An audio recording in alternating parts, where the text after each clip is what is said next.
add value to your business, or do you want to just be this administrative person? And often, if you look at your talent team and the caliber of talent in your company, they correlate. You could hire the best person for the job if they were in your candidate pool. All these individual employees, one by one, together, their voices all come together to articulate the culture of the company.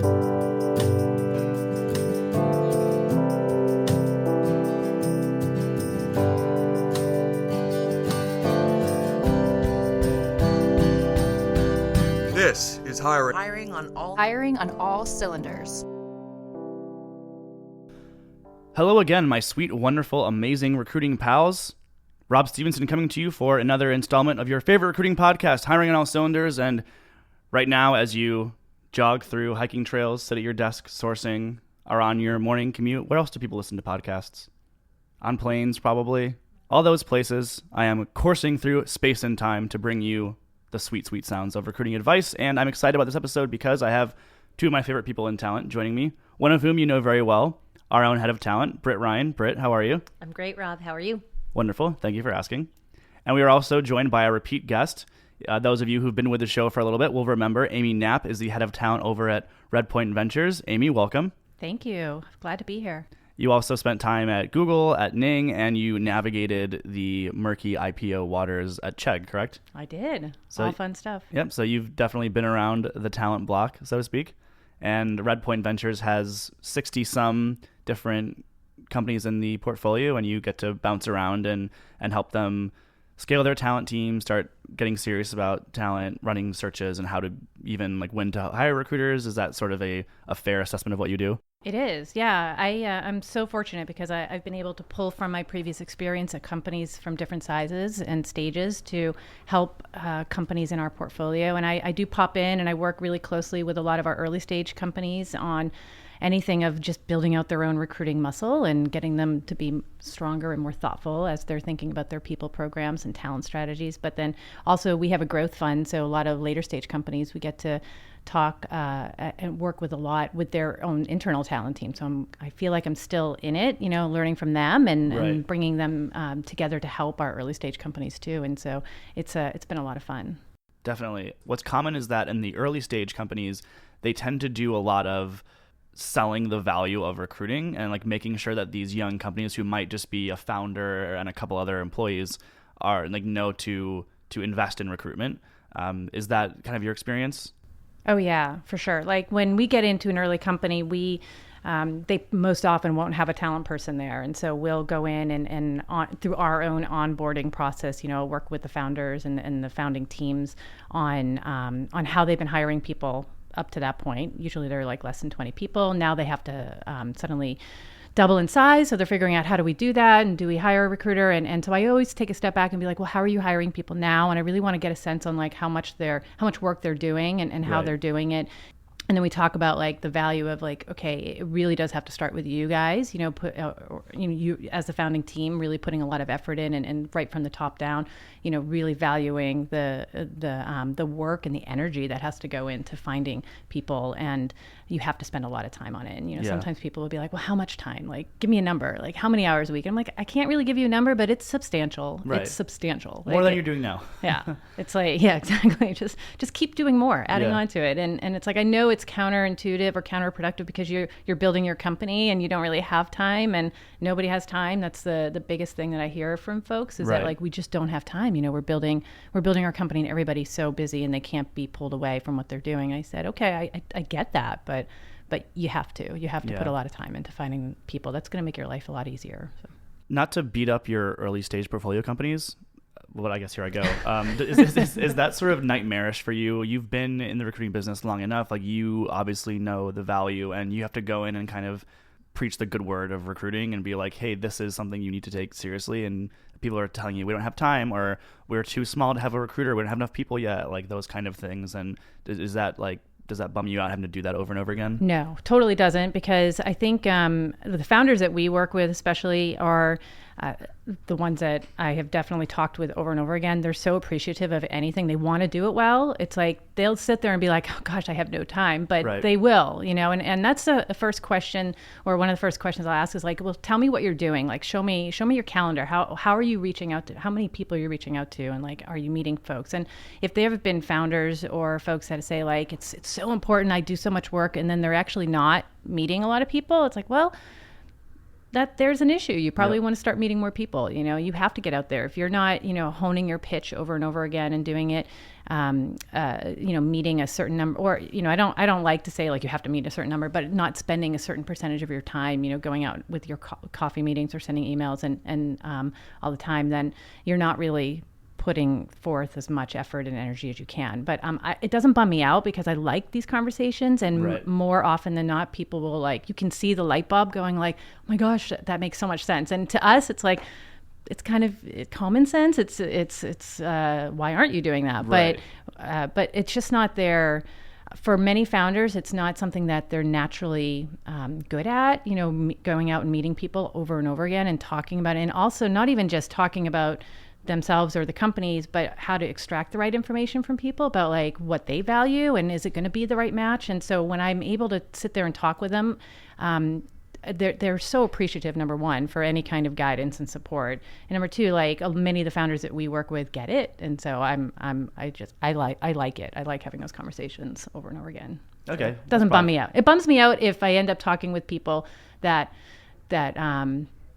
aren't open to I don't say that they should listen to me, but they're just not open to thinking through like how to maybe do it better. And that's not a lot in our portfolio, honestly, but I do get connected with a lot of other founding teams, if we're meeting them during the process of the pipeline, or just connecting with somebody that is a friend of the network. And there are some people that will say like, I want to hire a recruiter, and then they can do it, and so I don't have to worry about it. And I was like, it's great if you want to hire a recruiter, we can totally help you with that, but you still have to be involved. It's not just that your recruiting problem solved when you hire a recruiter. You really have to still put a lot of time and effort into it. And so that kind of bums me out, but I can't make anybody do anything that they don't want to do. Yeah.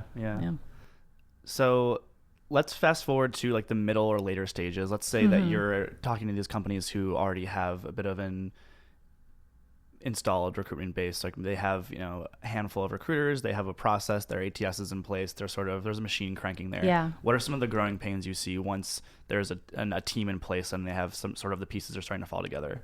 Yeah, it's so how I get involved with companies there is they need to maybe up level. So what happens is like they'll have a recruiting team and they manage the internal recruiting, but they also have a team that's been with them for a long time at the company, and maybe they have this head of marketing, for example, that has been there since day one, but maybe what they need to do is a lot bigger than, the role is bigger than that person now. So it's a lot of people issues that come up maybe around like, hey, we have to figure out, is this the right person to continue scaling us to the next level? And how do we manage that conversation, or how do we figure that out? And then if we do need to up level, like do we hire somebody head over this person, or do we have to manage this person out? And so it comes into more of like the people issues that they need to maybe hire an HR person or somebody who's going to be leading all of people, or a peer to their head of talent acquisition, depending on who they've hired that time. So we'll get into the conversations around that.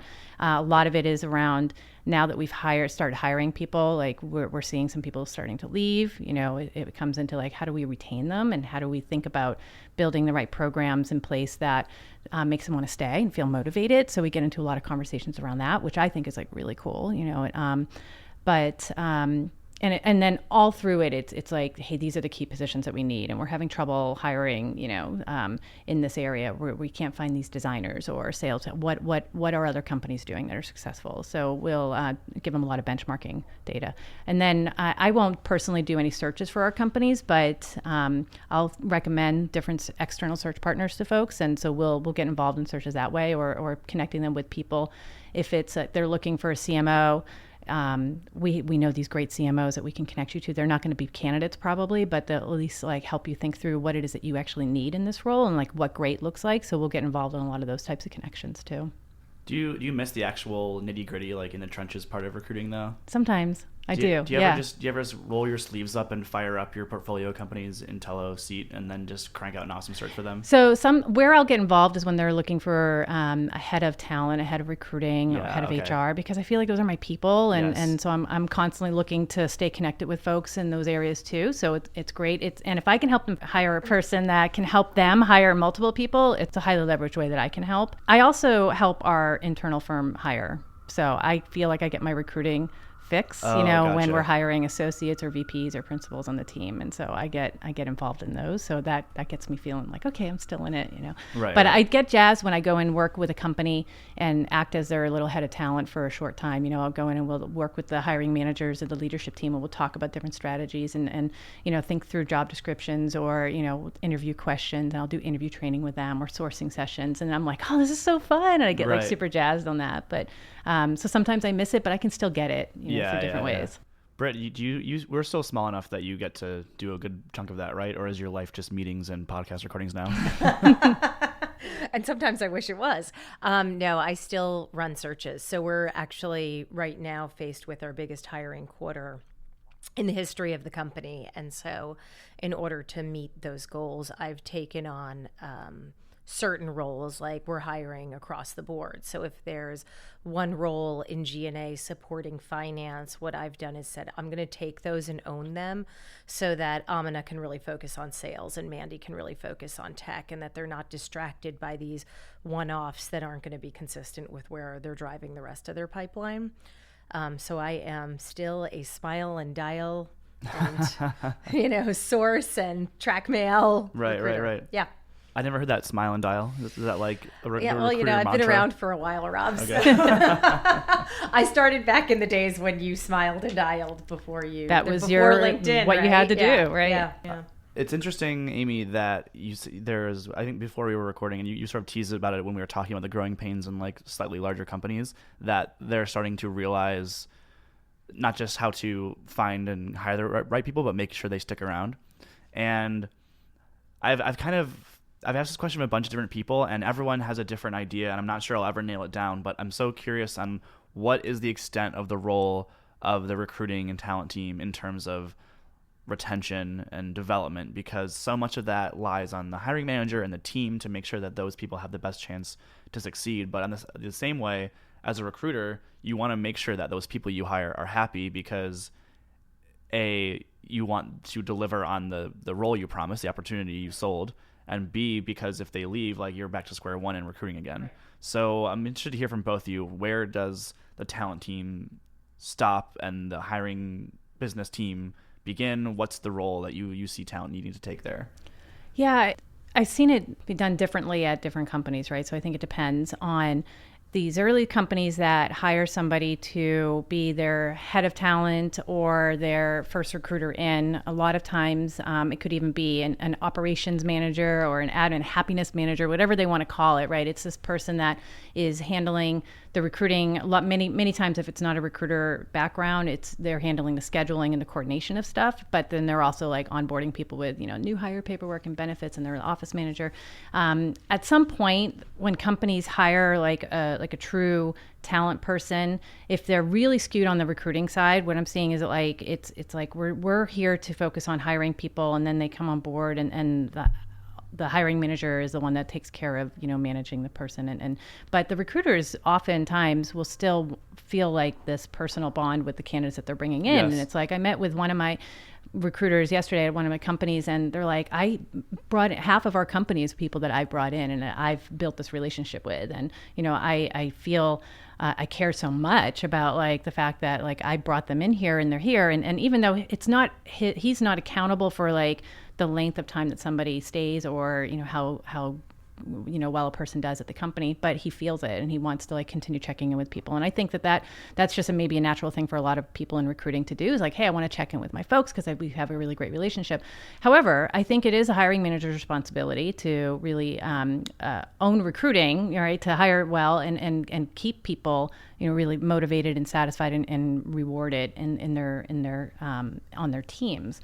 So if you have an HR or people person that's really focused on some of the people programs and the HR side, they can partner with the leadership team and help them, really have the right tools at their disposal to really connect with their employees and have the right conversations. And that way, the person on the talent side might get involved with it more. But it is ultimately, I think, on the business side and the manager side, like once a person, in many cases before the person's hired, like it's the hiring manager's responsibility to hire well.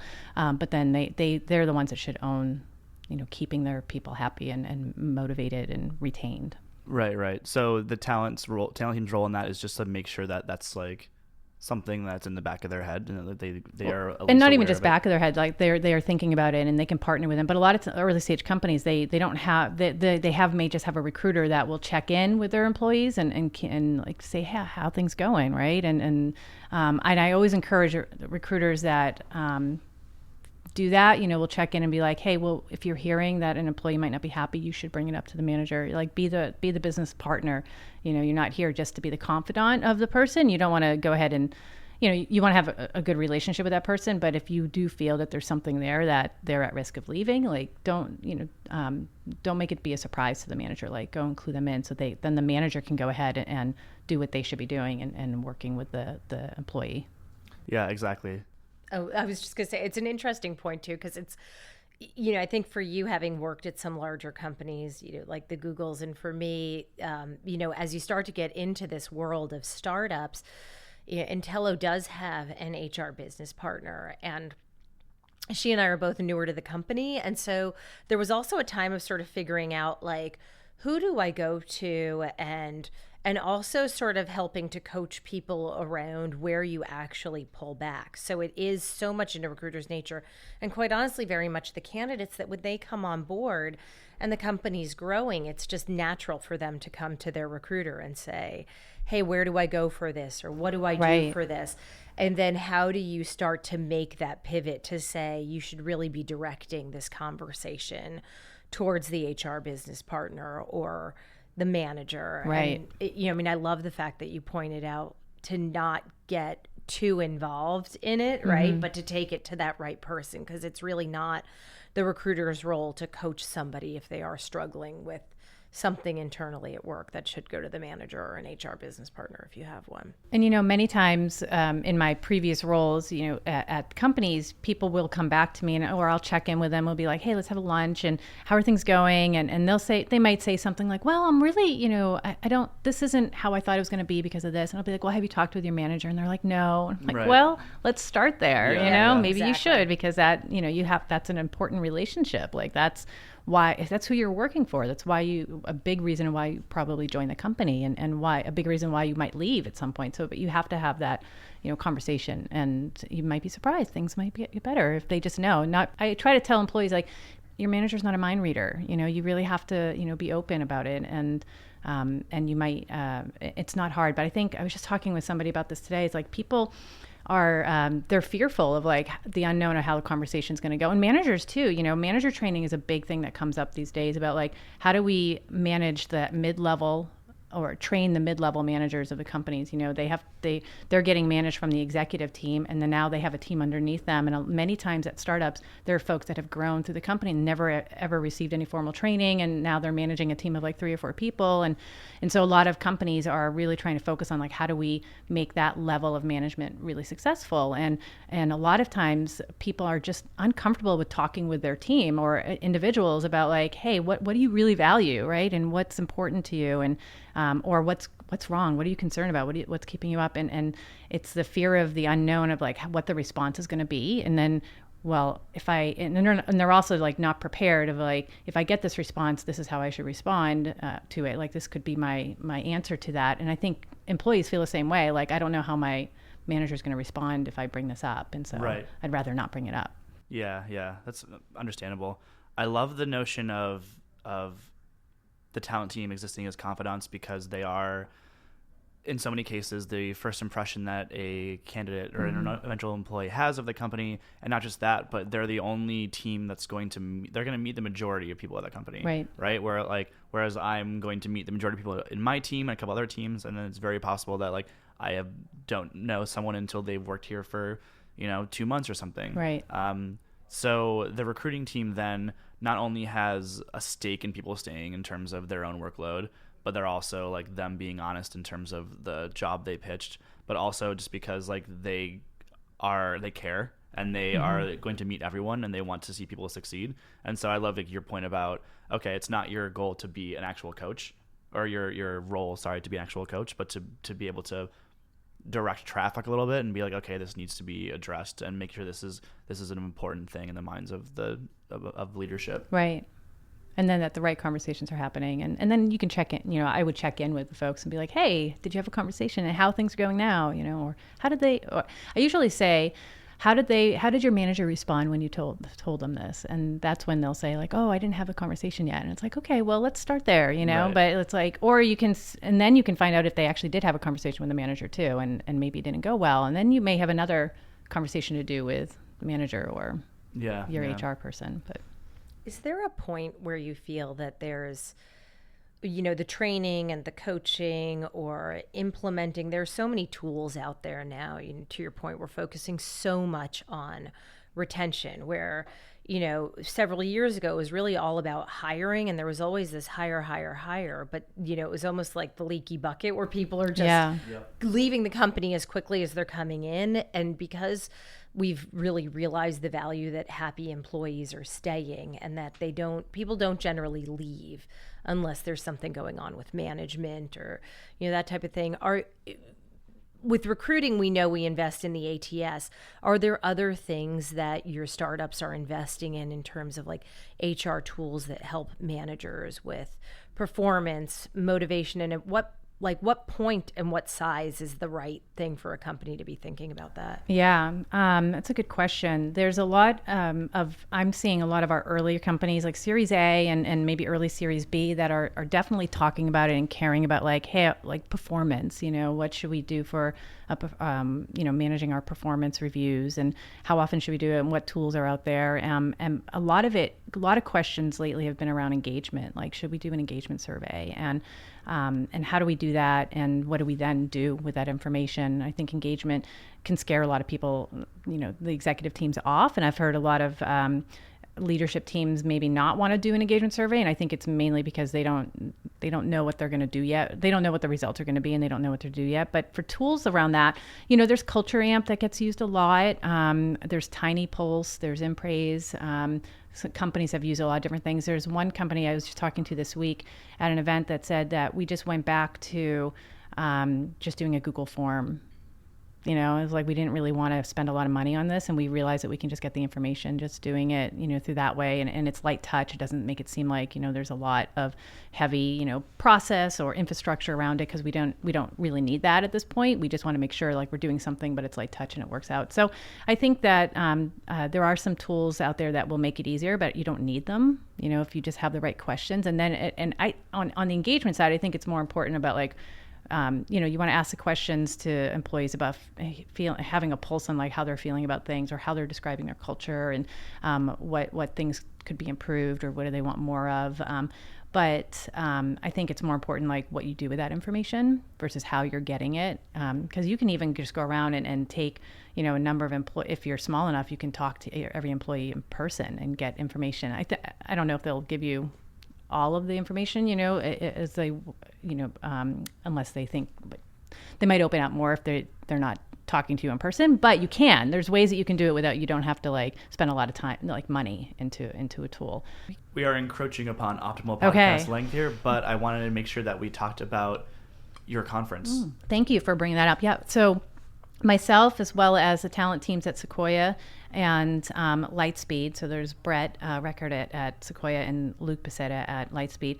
Last year we did our first annual Open Rec conference, which is the whole theory about it was to bring recruiting leaders, heads of talent, startup recruiters together to knowledge share and to open source their recruiting.